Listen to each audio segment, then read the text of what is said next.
Sir ಈ ಆಡು ಸಾಕಾಣಿಕೆ ಮತ್ತು ಕುರಿ ಸಾಕಾಣಿಕೆಯಲ್ಲಿ ಒಳಗೆ ಒಂದು ಕಿವಿ ಮಾತು ಏನಂತಂದ್ರೆ, ಈಗ ನಾವು ಯಾರೇ ಆಗಲಿ ರೈತರು ನಾವು ಆಡು ಸಾಕಾಣಿಕೆ ಮಾಡ್ಬೇಕು, ಕುರಿ ಸಾಕಾಣಿಕೆ ಮಾಡ್ಬೇಕು ಅಂತೇಳಿ ವಿಚಾರ ಮಾಡ್ತಿರ್ತೇವೆ. ವಿಚಾರ ಮಾಡಿದಾಗ ನಮ್ದು ಏನಾಗ್ತೈತೆ ಅಂತಂದ್ರೆ, ನಾವು ಜಾಸ್ತಿ ಏನು ವಿಚಾರ ಮಾಡ್ತೇವೆ ಅಂದ್ರೆ ಒಮ್ಮೆಕ್ಕಿಲ್ಲ ಹೈಟೆಕ್ ಶೆಡ್ಗೆ ಹೋಗ್ಬಿಡ್ತೇವೆ ಸರ್ ನಾವು.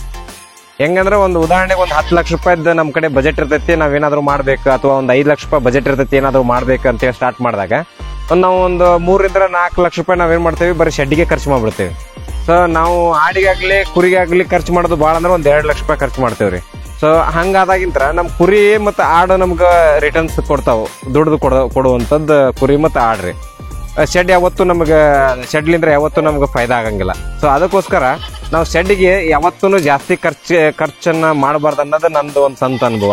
ನಾವು ಶೆಡ್ಗೆ ನಾವು 3-4 ಲಕ್ಷ ರೂಪಾಯಿ ಖರ್ಚು ಮಾಡ್ಬಿಟ್ವಿ ಅಂತಂದ್ರೆ, ಆಡಿ ಬರೋ 1 ಲಕ್ಷ 2 ಲಕ್ಷ ರೂಪಾಯಿ ಖರ್ಚು ಮಾಡಿದ್ವಿ ಅಂತಂದ್ರೆ ನಮ್ಗೆ ರಿಟರ್ನ್ಸ್ ಬರೋದು ಕಡಿಮೆ ಆಗ್ತೈತ್ರಿ.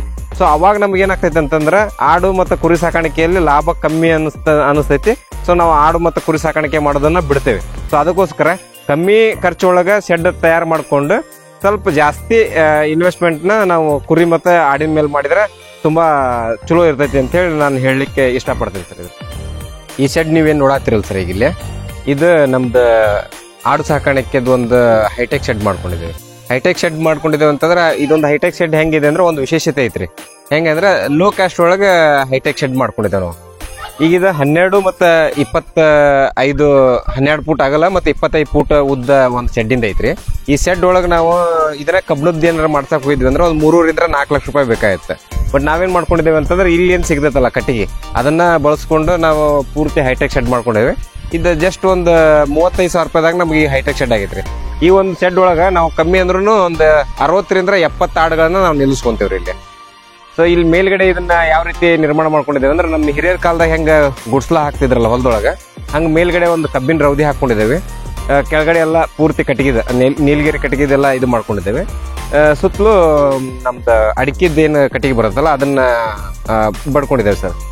ಇದೇನ ಮ್ಯಾಲ್ಗಡೆ ಒಂದು ತಾಡ್ಪಲ್ ಒಂದು ಹಾಕೊಂತೇವೆ ನಾವು. ಪ್ರತಿ ವರ್ಷ ಒಂದು ತಾಡ್ಪಲ್ ಒಂದು ಚೇಂಜ್ ಮಾಡ್ಕೊಂತೇವೆ. ಹಿಂಗ್ ಮಾಡೋದ್ರಿಂದ ಏನಾಗತ್ತೆ ಅಂದ್ರೆ, ಈ ಆಡಿನ ಹಿಕ್ಕಿ ಆಗ್ಲಿ ಅದ್ರದ್ದು ಗಂಜಲಾಗ್ಲಿ ಅದೆಲ್ಲ ಏನಾಗ್ತೈತಿ, ಕೆಳಗೆ ಬೀಳ್ತೈತ್ರಿ. ಸೊ ಇದ್ರಲಿಂದ್ರ ನಮ್ಗೆ 90% ಕೆಲಸ ಕಮ್ಮಿ ಆಗ್ತೈತಿ. ಯಾವುದೇ ರೀತಿ ಕಸ ಹೊಡಿಬೇಕನ್ನೋದು ಇರಂಗಿಲ್ಲ, ಆಮೇಲೆ ಕೆಬರ್ಬೇಕನ್ನೋದು ಇರಂಗಿಲ್ಲ, ಏನಿಲ್ಲ. ಇದನ್ನ ನಾವು ಫ್ಲೋರಿಂಗ್ ಒಳಗೆ ಮಾಡ್ಕೊಂಡ್ವಿ ಅಂತಂದ್ರೆ, ಪ್ರತಿದಿನ ಸಾಯಂಕಾಲ ಮತ್ತು ಬೆಳಗ್ಗೆ 2 ತಾಸು ಬರೀ ಕ್ಲೀನಿಂಗ್ ಕೊಡ್ಬೇಕಾಗ್ತೈತ್ರಿ. ಸರಿಯಾಗಿ ಕ್ಲೀನ್ ಮಾಡ್ಲಿಲ್ಲ ಅಂದ್ರೆ ಹುಳ ಆಗ್ತಾವ. ಬಟ್ ಇಲ್ಲಿ ಹಂಗ ಆಗಂಗಿಲ್ಲ ಸರ್. ಆಮೇಲೆ ಇನ್ನೊಂದು ಏನಾಗುತ್ತೆ ಅಂತಂದ್ರೆ, ಈ ರೀತಿ ಆಗೋದ್ರಿಂದ ನಮಗೇನು ಜವಾರಿ ಕೋಳಿಗಳು ಏನದಾವಲ್ರಿ, ಆ ಕೋಳಿಗಳಿಗೆ ಒಂದು ಒಳ್ಳೆ ಆಹಾರ ಸಿಗ್ತೈತಿ. ಸೊ ಎಲ್ಲದಕ್ಕಿಂತ ಹೆಚ್ಚಿಗೆ ಏನಾಗ್ತೈತಿ ಅಂದ್ರೆ, ಒಂದು ಒಳ್ಳೆ ಗೊಬ್ಬರನು ಕೂಡ ತಯಾರಾಗ್ತೈತ್ರಿ. ಈಗಿದು ಆಡಿನ ಗೊಬ್ಬರ ಈ ರೀತಿ ಐತಿ. ಅದ ಸ್ವಲ್ಪ ಟೈಮ್ ನಾವು ಇದನ್ನ ಬಿಟ್ಟು ನೋಡಿದ್ವಿ ಅಂದ್ರೆ, ಇಲ್ಲಿ ಒಳಗಡೆ ತೆಗೆದು ನೋಡಿದ್ವಿ ಅಂದ್ರೆ ಏನಾಗಿರ್ತೈತಿ ಅಂದ್ರೆ, ಈ ಎರೆಹುಳ ಮತ್ತೆ ಕೆಲವೊಂದಿಷ್ಟು ಏನು ಸೂಕ್ಷ್ಮಾಣು ಜೀವಿಗಳು ಬಂದ ಈ ರೀತಿ ಗೊಬ್ಬರ ತಯಾರು ಮಾಡಿರ್ತಾವ್ರಿ ಇದನ್ನ. ಸೊ ಇದು ನಮ್ಗೆ ಕೃಷಿಗೂ ಭಾಳ ಅನುಕೂಲ ಆಗತ್ತೆ. ಇದನ್ನ ಒಂಥರ ಬ್ಲ್ಯಾಕ್ ಗೋಲ್ಡ್ ಅಂತ ಹೇಳ್ತೀವಿ ನಾವು. ಅಷ್ಟು ಫಲವತ್ತಾದಂಥ ಗೊಬ್ಬರ ರೆಡಿ ಆಗ್ತೈತ್ರಿ, ಯಾವ್ದು ಏನು ಇಲ್ದೇನ.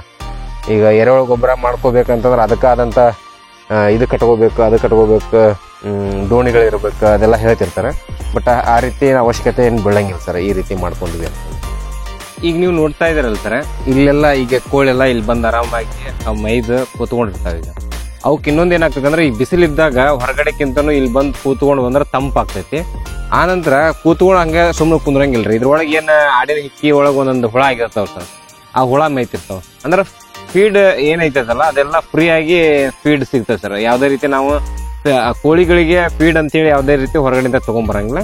ಅವೆಲ್ಲ ಇಲ್ಲೇ ಸಿಗ್ತೈತಿ. ನ್ಯಾಚುರಲ್ ಆಗಿ ಏನ್ ಸಿಗತೈತೆ ಅದನ್ನ ತಿಂದು ದಷ್ಟಪುಷ್ಟವಾಗಿ ಬೆಳೆದಿರ್ತಾವ. ಒಳ್ಳೊಳ್ಳೆ ತತ್ತಿನೂ ಕೂಡ ಹಾಕಿರ್ತಾವ ಸರ್. ಆ ತತ್ತಿನೂ ಕೂಡ 15 ರೂಪಾಯಿಗೊಂದು ನಾವು ಮಾರಾಟ ಮಾಡ್ತೇವೆ ಸರ್. ಜವಾರಿ ಕೋಳಿ ತತ್ತಿಯನ್ನು ಇಲ್ಲೇ ಬಂದ ತಗೊಂಡು ಹೋಗ್ತಿರ್ತಾರೆ. ಹಾ ಸರ್, ಇಲ್ಲಿ ಒಳಗಡೆ ನೀವು ನೋಡ್ಬೇಕಾದ್ರೆ ಇಲ್ಲಿ ನೋಡ್ರಿ, ಇಲ್ಲಿ ಯಾವುದೇ ರೀತಿ ನಾವು ಜಾಸ್ತಿ ಕ್ಲೀನಿಂಗ್ ಅಂತ ಏನು ಇರಂಗಿಲ್ಲ, ಎಲ್ಲ ಹೋಗ್ಬಿಟ್ಟಿರ್ತೈತಿ, ಕೆಳಗಡೆ ಹೋಗ್ಬಿಟ್ಟಿರ್ತೈತಿ. ಆಮೇಲೆ ಇಲ್ಲೇ ಇನ್ನೊಂದ್ ಏನಾಗುತ್ತೆ ಅಂತಂದ್ರೆ, ಈಗ ನಾವೇನ್ ಮೇಲ್ಗಡೆ ಏನು ಕಬ್ಬಿನ ಸ್ವಾಗಿ ಏನ್ ಹಾಕೋದ್ರಿಂದ ಏನಾಗಿದೆ ಅಂತಂದ್ರೆ, ಹೊರಗಡೆ ನಮ್ಗೆ ಎಷ್ಟೋ ಜಾಸ್ತಿ ಟೆಂಪರೇಚರ್ ಇರ್ಲಿ, ಒಳಗಡೆ ನಮ್ಗೆ ತಣ್ಣಗ ಅನಿಸ್ತಿರ್ತೈತ್ರಿ. ಈಗ ನೀವು ಮೊದ್ಲೆಲ್ಲ ಹಳೆ ಕಾಲದಾಗ ಪಡಿಸೋದು ಹೌದು ಇಷ್ಟ ಕೋಲ್ಡ್ ಆಗಿರ್ತೈತ್ರಿ. ಆಮೇಲೆ ನೀವು ಮಳೆಗಾಲದಾಗ ಬಂದ್ರಿ ಅಂತಂದ್ರೆ ಇದಕ್ಕ ಏನು ಆಡುಗಳಿಗೆ ಬೆಚ್ಚಗೆ ಇರ್ತೈತ್ರಿ ಇದು. ಅಂದ್ರೆ ಈ ರೀತಿ ಒಂದು ನಮ್ಗ ಪ್ರಕೃತಿಗೆ ಅನುಗುಣವಾಗಿ ಟೆಂಪರೇಚರ್ ಮೇಂಟೈನ್ ಆಗ್ತಿರ್ತೈತೆ ಸರ್. ಆ ಒಂದು ಒಳ್ಳೆ ಒಂದು ಲಾಭ ನಮ್ಗೆ ಸಿಗುತ್ತೆ ಸರ್. ಈಗ ಇದು 25 ಮತ್ತು ಇದೆಷ್ಟಿದೆ ಸರ್? ಅಗಲಿಕ್ಕೆ 12 ಫೂಟ್ ಮತ್ತು ಉದ್ದಕ್ಕೆ 25 ಫೂಟ್ ಸೈಜಿಂದ. ಇದಿಷ್ಟಲ್ಲಿ ಎಷ್ಟು ಕುರಿಗಳು ಕುತ್ಕೊಂಡಿದಾವ ಸರ್? ನಾವು 60 ಆಡುಗಳನ್ನ ನಾವು ಇದ್ರೊಳಗೆ ಸಾಕಿದ್ವಿ. ಆಮೇಲೆ ನಾವು ಆಡಸ ಬಿಡಂಗಿಲ್ಲ ಸರ್, ಇದ್ರೊಳಗೆ ಕಟ್ಟಂಗಿಲ್ಲ, ಹಂಗ ಬಿಟ್ಬಿಟ್ಟಿರ್ತೇವೆ. ಸೊ ಹಿಂಗಾಗಿ ಅವಕ್ಕೆ ಎಲ್ಲೆಲ್ಲಿ ಬೇಕಲ್ಲಿ ಆರಾಮಾಗಿ ಮಲ್ಕೊಂಡು ಇದು ಮಾಡಿರ್ತಾವ ಅಷ್ಟೇ. ಇವು ಯಾವ ಜಾತಿ ಆಡುಗಳು ಸರ್? ಇವು ಉಸ್ಮಾನಾಬಾದಿ ಸರ್. ಅಂದ್ರೆ ಇವು ಎಲ್ಲಿ ಸಿಗ್ತಾವ ಸರ್? ಇದು ಸಿಗುತ್ತೆ ಸರ್, ಮಾರ್ಕೆಟ್ ಒಳಗೂ ಸಿಗುತ್ತೆ. ನಾನು ಗುಲ್ಬರ್ಗಾಕ್ ಹೋಗಿ ತಗೊಂಬಂದಿದ್ದೆ. ಆಕ್ಚುಲಿ ಇದನ್ನ ಜಾಸ್ತಿ ಮಹಾರಾಷ್ಟ್ರ ಉಸ್ಮಾನಾಬಾದಿ ಒಳಗೆ ಇದನ್ನ ಸಾಕಾಣಿಕೆ ಮಾಡ್ತಿರ್ತಾರೆ ಸರ್. ಮಹಾರಾಷ್ಟ್ರ ತಳಿ ಇದೆ. ಇದ್ರದ್ದು ಏನ್ ಸ್ಪೆಷಾಲಿಟಿ ಏನು ಸರ್? ಇದ್ರದ್ದು ರೋಗ ನಿರೋಧಕ ಶಕ್ತಿ ಜಾಸ್ತಿ ಇರುತ್ತೆ ಸರ್, ಈಗ ನಮ್ ಲೋಕಲ್ ತಳಿಕ್ಕಿಂತ ನೋಡಿದ್ರೆ. ಆಮೇಲೆ ಒಂದ್ ಸರಿಗೆ 2 ಮರಿ ಆರಾಮಾಗಿ ಕೊಡ್ತದೆ ಸರ್ ಇದು. ಹಾ, ಒಂದ್ ಸರಿಗೆ ಹಿಡಿತಂತಂದ್ರೆ 2 ಮರಿ ಆರಾಮಾಗಿ ಕೊಡ್ತೈತಿ. ಅಂದ್ರೆ ಇದು ರೋಗ ಕಡಿಮೆ. ಇದನ್ನೇನಂತ ಎಲ್ಲಾ ಜಾಗಕ್ಕೂ ಹೊಂದ್ಕೊಳ್ಳುವಂಥದ್ದು, ಎಲ್ಲಾ ಜಾಗಕ್ಕೂ ಹೊಂದ್ಕೊಳ್ಳುವಂಥದ್ದು ತಳಿ ಸರ್ ಇದು. ಸರ್ ಇದು ಏನ್ ಒಂದು ಅಟ್ಟದ ತರ ಈ ಹೈಟೆಕ್ ಶೆಡ್ ಮಾಡ್ಕೊಳ್ಳೋದ್ರಿಂದ ನಮ್ಗೆ ಇನ್ನೂ ಒಂದು ಫಾಯ್ದಾ ಏನಾಗತ್ತೆ ಅಂದ್ರೆ, ಒಂದು ಲೇಬರ್ ಖರ್ಚು ಕಡಿಮೆ ಆಗ್ತೈತಿ, ಕೆಲಸದವ್ರ ಖರ್ಚು ಕಡಿಮೆ ಆಗ್ತೈತಿ. ಆಮೇಲೆ ಇದನ್ನ ಸೇಫ್ಟಿ ಇರ್ತದೆ ಸರ್. ಈಗ ನಾವು ಕೆಳಗಡೆ ಮಾಡಿದ್ವಿ ಅಂತಂದ್ರ, ಹೊರಗಡೆ ಬಿಟ್ಟಿವಿ ಅಂತಂದ್ರೆ ಏನಾಗೈತಿ, ನಾಯಿ ಪಾಯಿ ಬರ್ಬೋದು, ತೋಳಗಿಳ ಬರ್ಬೋದು.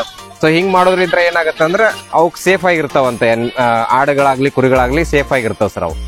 ಸೊ ಅದಕ್ಕೆ ಈ ರೀತಿ ಒಂದು ಕಡಿಮೆ ಖರ್ಚೊಳಗೆ ಹೈಟೆಕ್ ಶೆಡ್ ಮಾಡ್ಕೊಂಡು ಕುರಿ ಆಗ್ಲಿ ಮೇಕೆ ಆಗ್ಲಿ ಸಾಕಾಣಿಕೆ ಮಾಡ್ಲಿಕ್ಕೆ ಅಡ್ಡಿ ಇಲ್ಲ ಅಂತ ನಂದೊಂದು ಅನುಭವ ಸರ್. ಇದೇನು ಉಸ್ಮಾನಾಬಾದ್ ತಳಿದೇನ ಗಂಡು ಮೇಕೆ ಏನ್ ಇರ್ತೈತಲ್ರಿ, ಸೊ ಅದು ಹೋತ ಅಂತ ಹೇಳ್ತೇವೆ ನಾವು. ಆ ಗಂಡು ಮೇಕೆನ ನಾವು ಸೇಲ್ ಮಾಡ್ತಿರ್ತೇವೆ ಅವಾಗ. ಹಂಗೆ ಯಾರಿಗಾದ್ರೂ ನಿಮ್ಗೆ ಉಸ್ಮಾನಾಬಾದ್ ಗಂಡು ಮೇಕೆ ಬೇಕಾದಲ್ಲಿ ನಮ್ಮನ್ನ ಸಂಪರ್ಕ ಮಾಡ್ಬೋದ್ರಿ. ನಾವು ಅವ್ರಿಗೆ ಕೊಡ್ತೇವೆ, ಅದನ್ನ ಮಾರ್ಲಿಕ್ಕೆ ನಾವು ಕೊಡ್ತೇವೆ.